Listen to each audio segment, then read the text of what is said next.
The Falcons offense is returning in 2025 with something we haven't had in years, and that's continuity. There's almost zero roster turnover on offense. We have the same receivers, we have the same running backs, and the same offensive line. And now with the full offseason under their belt, this unit is going to naturally look better because chemistry always wins early. But let's not stop at continuity. What if there's something we can add that would take this offense from smooth to surgical? And what I'm referring to is something that we've already sprinkled in last year, but just not nearly at the rate that we could have. And whether you believe that was on Kirk Cousins or Zac Robinson not being that comfortable as a play caller yet, what I'm referring to is run pass options, or RPOs. And if you don't know what RPOs are, or if you know the term, you're just not really sure how they work, well, we finna talk about how they work in the different types of RPOs. So let's go ahead and get into what I'm about to show y'all.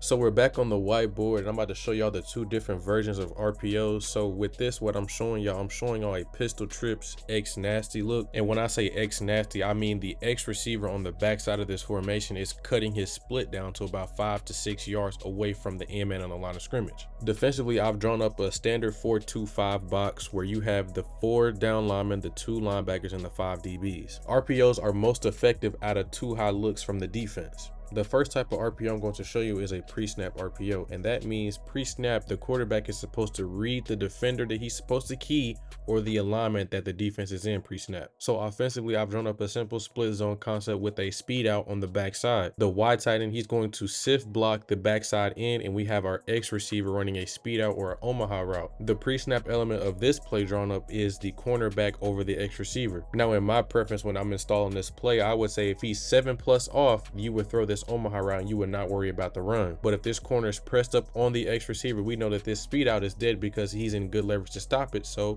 we would just keep the regular run call on and hand it off. When I look back at the Falcons offense, a pre-snap RPO was one of our most common RPOs that we ran. We really didn't run a post-snap RPO until we put Mike in the game, and that's the first time I actually saw that. So the next type of RPO, we're going to switch up the formation a little bit. We're going to be in something called washer right. It's Mike McDaniel's terms of this formation, where you see it's a 2x2 formation, but instead we're going to have the wide tight end be in line on the line of scrimmage and on the ball. And instead of the slot receiver on the backside of this formation being off the ball, he's going to be on the ball. Defensively, we're still in the 4-2 box. However, the nickel is going to be on the weak side of the formation because he's going to be on the passing string. Last time he was on the right because that was a 3x1, but since there are 2 receivers on the left, he's going to be where the 2 receivers are. Now, the next type of RPO, you probably already guessed it, is a post-snap RPO. And this is what a lot of you people see on Madden. This is what a lot of y'all run. You're still reading a defender, but you're going to be doing it while the ball is in play. For example, we have the Will Backer listed as the conflict defender, or the guy we're reading. If you look at the numbers in the box, you see that we have 7 guys plus the quarterback. If you want to count him, that's 8. And the defense in the box, they only have 6 guys, which means they are outgapped in the run. To put even more stress on the defense, we're going to be running away from the Will while also having a slant coming behind his head. So if he feels in this run, we're going to hit a slant in stride for about 5 to 10 yards. But if he sits in that slant window, there's going to be 5 defenders for 8 people on offense in the box. And that's an explosive play begging to happen. Now, post-snap RPOs are really prevalent with the Chiefs. They use them to stay on schedule, build momentum, and keep Mahomes in a rhythm on early downs. These are efficient, methodical plays that are low risk, high reward, and they always keep the defense off balance. And speaking of the Chiefs, we're going to be using some of their cut-ups as an example on why I think we should run these. So let's go ahead and get into the film. So the good thing about pre and post-snap RPOs is that they aren't mutually exclusive. You can blend both into one single play call. In order to get a tell pre-snap of what the Buccaneers might be doing, they're going to motion out Travis Kelce and put him back into his wide off position. So the Chiefs are going to be doing 2 different things. They're going to be doing the pre-snap and the post-snap RPO. So pre-snap is at the bottom of the screen. It's really called an alert RPO, which means if you have a look that you like, you're going to throw that. And this look right here is going to be a bubble screen, but since there is 2/2, you're not going to throw it. With the post-snap element of it, you're going to be seeing a glance right at the top of the screen by DeAndre Hopkins, and you're going to have your read defender be that safety or nickel back or whoever that is. The run that the Chiefs are doing is something called GY counter. They're going to be running to the left, which means you're going to have the right guard be the kick out block on the front side in or the play side in, and then you're going to have the tight end or Travis Kelce be the lead blocker through the hole that's going to be created. Nick Saban has talked about it before, where a gap run is harder to defend because it messes with the keys of the second level defenders. As a linebacker or a nickel, when you see a guy that is pulling and he's on your side of the ball, you're supposed to get over top of that and meet him before he's even getting to his spot. So it's going to naturally displace that linebacker, which is going to open up space behind them to hit throws. Since we know that the alert part of this play is dead because we have 2 over 2 on the bottom, Mahomes' attention is now on the Reid defender at the top of the screen. Once this ball is snapped, Mahomes' attention directly goes to that Reid defender, and as you can see, based on his body language, he's trying to fit this run, and as you can see, there's going to be a big void created between the numbers and the hashes. Mahomes already knows that based off of these pullers, the linebackers are going to be filling hard, and now since he sees the safety in his body language, he's filling in the run. He knows that this glance route is going to be wide open and nobody's going to be able to contest this pass. Mahomes pulls the ball and gives D-Hop a good catchable pass, and just imagine this being Darnell Mooney or Drake London in this situation where he's catching the glance route with extra space to work with. Fast forward later on in the season, we're going to get Xavier Worthy coming across the formation in the motion to get a man or zone tail with nobody following. We know it's going to be a zone tail, so that means we're going to have the option to hit this pass on the RPO. Instead of doing a gap run, we're going to be doing a zone run, and at the bottom of the screen, we're going to be doing a bubble screen, and then the receiver is going to go get the dime backer. They're going to be doing a cross block to get better leverage for this bubble screen. This time, the conflict defender is this defensive end. If he winds with this bubble screen, they're going to be outnumbered in the run once again, and he can just hand it off. But if he crashes down on the run, then the bubble screen would be wide open because there would be not enough numbers to account for it. And as you can see, once this play starts, Danielle Hunter is going to actually crash down on this run, which leaves the bubble screen wide open. And on first down, they pick up another set of downs, and this is what you would call an explosive play.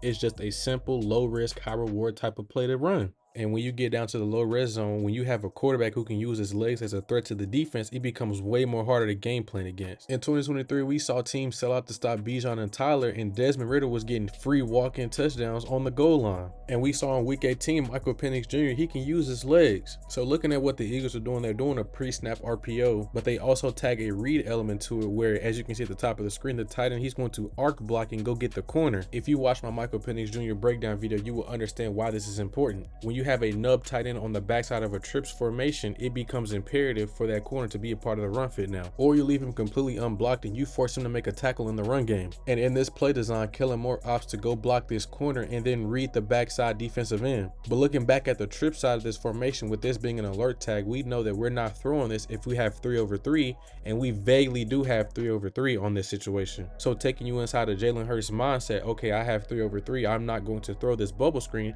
I'm just going to read this backside edge defender, and whatever he does, I'm going to play off of it. Now in this situation, it does help to have Saquon Barkley in the backfield, but we also have Bijan Robinson, who's also a pretty damn good running back. And as you can see, once this play unfolds, this defensive end, he crashes on Saquon Barkley, leaving Jalen Hurts with a very good angle to get this touchdown. So what happens when the defenses start to adjust for the pass in the RPO? Well, let's check out the same play from 2 years ago. The only difference is that this time they aren't blocking that backside end. So now that we're blocking that backside end, we know that now it's just, do we have numbers in the box or do we have numbers on the perimeter? And most quarterbacks would think they would have the numbers on this bubble screen, but as you can see, once this ball was snapped, this safety, he's going to jump that bubble screen and everything opens up down the middle of the field, and the Eagles get an explosive run off of this. Now imagine that being Bijan or Tyler. He's probably going to get even more off of that. But let's look at the very same play against a different team. The Steelers are playing this trips formation differently, which is going to make this whole read different. Instead of cheating down to the number 3 receiver, the Steelers are going to have that strong side safety stay deep. Another key detail to take note of is that the linebacker is now cheating over the number 3 receiver. As you saw in the previous examples, it was more of an alert type of RPO. But since the Steelers opt to play this formation the way they do,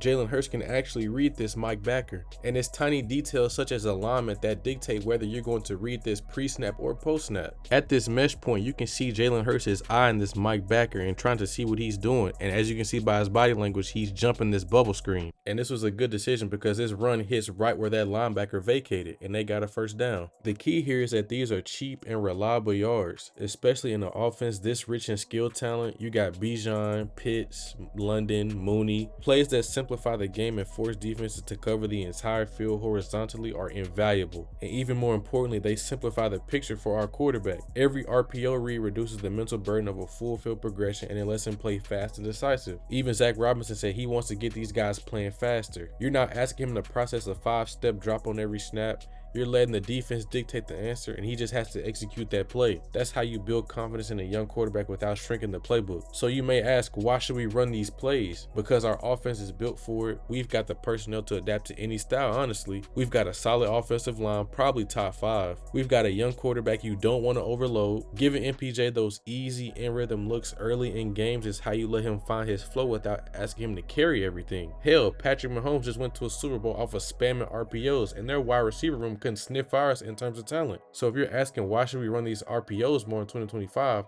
I'm asking you, why not? But that's all from me, y'all. I enjoyed making this video. If you guys do enjoy this content, go ahead and subscribe for more. I upload Falcons content often. And without further ado, I'll see you guys later next video. Goodbye.